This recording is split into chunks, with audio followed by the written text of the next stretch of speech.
If someone were to ask about the most significant date in Roman history, various milestones might cross your mind.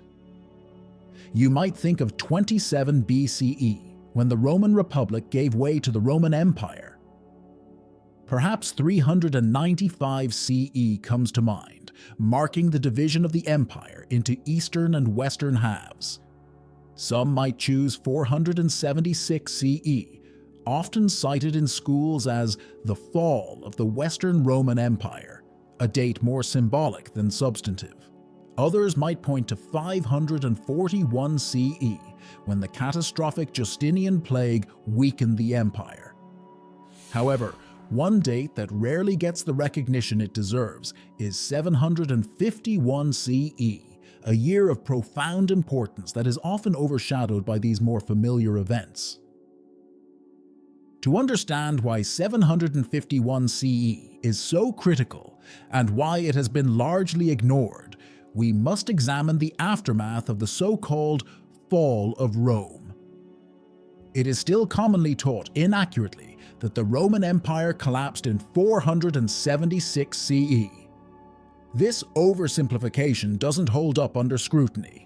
For one, the Eastern Roman Empire survived untouched and continued to thrive for another millennium. Thus, claiming the Roman Empire fell in 476 is misleading at best. Even the idea that the Western Roman Empire ended in 476 is far from accurate.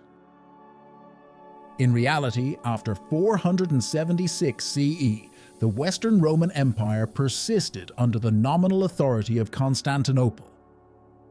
The Germanic rulers of Italy formally acknowledged the sovereignty of the Roman Emperor in the East, minting coins in his name and maintaining many Roman traditions.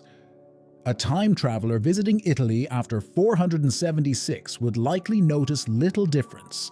In fact, by 520 CE, many cities in Italy were in better condition than they had been during the mid-5th century, which had seen repeated invasions and pillaging. The claim that Rome fell in 476 is further undermined by the Eastern Roman Empire's efforts to reclaim lost territories of the West between 533 and 560 CE. This reconquest, often overlooked, restored parts of Italy, including Rome itself, to imperial control. Despite its diminished state following numerous disasters, Rome was once again part of the empire. Many historians argue that by this period the Roman Empire had transformed into the Byzantine Empire, and that Italy was no longer under Roman control but occupied by Byzantines or Greeks. This interpretation, however, is debatable. Many emperors in Constantinople during this era were native Latin speakers. Justinian, for example, grew up speaking Latin, as did his famous general Flavius Belisarius, and numerous other officials who held prominent roles in the administration of the empire. During this period, the Roman emperor resided in Constantinople, much like Theodosius in the late 4th century or Constantius II earlier in the same century. Yet modern historians often struggle to reconcile this continuity with their insistence on the fall of Rome in 476 CE. This narrative makes it difficult to acknowledge that the Roman Empire of 560 CE was fundamentally the same empire. Nevertheless, the reality remains that Italy was once again integrated into this enduring Roman state. The devastation of Italy's grand cities by years of war and plague prevented it from regaining its former prominence. Even so, after its reconquest in the mid-500s, Italy remained part of the Roman Empire for many years. In 584 CE, Emperor Maurice established the Exarchate of Italy, and shortly after, the Exarchate of Africa in 591 CE. These exarchates functioned as regional viceroyalties, representing the emperor in Constantinople. The Exarch of Italy operated from Ravenna, the prominent port city that had once served as the capital of the Western Roman Empire during the 5th century. Meanwhile, the Exarch of Africa governed from Carthage, a bustling city that still housed hundreds of thousands of people as late as 600 CE. Interestingly, the first Exarch of Ravenna was named Decius, a distinctly Roman name, even echoing that of an emperor who reigned over 300 years earlier. These exarchs were unmistakably Roman, often Latin-speaking officials, particularly in the early years of the Exarchate of Italy. Despite the Lombard invasion of 568 CE, which allowed this Germanic tribe to seize parts of the peninsula, the majority of Italy remained under Roman control. It's crucial to emphasize that this was still the Roman Empire, not the Byzantine Empire, not the Eastern Roman Empire, and certainly not the Greeks. The idea of labeling this era as anything other than Roman stems largely from modern reinterpretations rather than historical realities.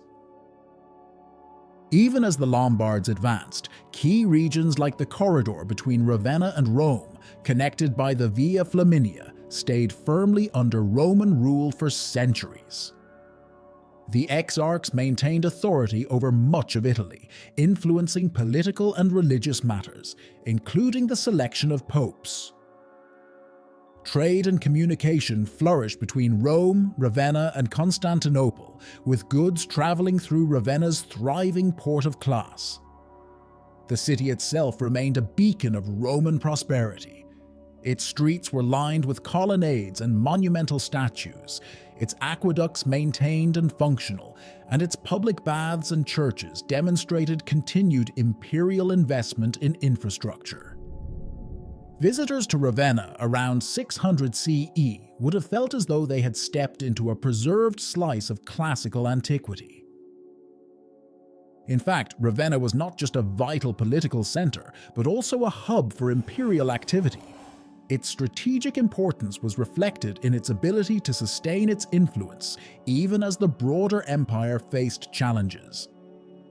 Numerous usurpers arose in Italy during the 600s, attempting to assert themselves as rulers of the region in opposition to the emperor in Constantinople. These figures, in some ways, resembled the Western Roman emperors of old, acting independently but within the Roman imperial framework, much like Romulus Augustulus before them. Unfortunately, the empire's fortunes continued to decline, especially in the east. By the mid-7th century, critical territories such as Egypt and the Levant fell to the rapidly expanding Muslim Caliphate, marking a significant shift in the geopolitical landscape. By 698, the Exarchate of Africa fell to the advancing forces of the Muslim Caliphate, leaving Ravenna as the primary stronghold of the Roman presence in the Western Mediterranean. Despite this, the Exarchate of Ravenna managed to endure for a few more decades. By this time, the Eastern Roman Empire had undergone a significant cultural shift, evolving into a predominantly Greek-speaking empire. Nevertheless, the rulers in Constantinople still identified as Romans, and their territories in Italy were considered integral parts of the Roman realm. Unfortunately, the Lombards, led by their king Aistulf, intensified their efforts to conquer northern and central Italy. At the same time, the Eastern Romans were preoccupied with defending their eastern territories against relentless Muslim expansion. In 751, this dual pressure culminated in the fall of Ravenna. The last exarch, Eutychius, was killed during the city's capture, marking the end of Roman imperial governance in northern and central Italy. This event holds extraordinary significance because it represented a definitive conclusion to Constantinople's dominion over these regions. For nearly 2 centuries, from the mid-6th to the mid-8th century, large portions of the Italian peninsula, including Rome, had been under the control of the Roman emperors in the east. During this time, the popes in Rome were heavily influenced by the authority of Constantinople. However, after 751, with the Exarchates' failure to protect Italy against Lombard advances, the popes sought alternative alliances. They turned to the Franks, a rising power in the West, for assistance. This shift laid the groundwork for profound changes. With Frankish help, the Lombards were eventually defeated, and the city of Rome came under Frankish protection. In 800, Charlemagne was crowned emperor in Rome, an act that symbolized the emergence of a new political and cultural entity in the West, the Holy Roman Empire. This new empire, rooted in Germanic traditions, claimed to inherit the legacy of ancient Rome. In the process, it began to delegitimize the Eastern Roman Empire by branding it as a mere Greek empire. This rebranding was a deliberate move to diminish Constantinople's claim to be the true continuation of Roman authority. Over time, this cultural and political estrangement solidified. Western narratives, heavily influenced by the Germanic rulers of the Holy Roman Empire, reframed history to portray their realm as the rightful successor to Rome. The Eastern Roman Empire was increasingly referred to as the Byzantine Empire, a term designed to sever its connection to Rome and highlight its Greek identity. This linguistic and historical shift became so deeply entrenched that it persists in modern scholarship. Had the fall of Ravenna in 751 not occurred, the trajectory of European history might have been profoundly different. The division between East and West might never have reached the cultural and ideological depths it did. Without the Exarchates' collapse, the Eastern Roman Empire may have continued to be recognized universally as the Roman Empire, and the term Byzantine Empire might never have been coined.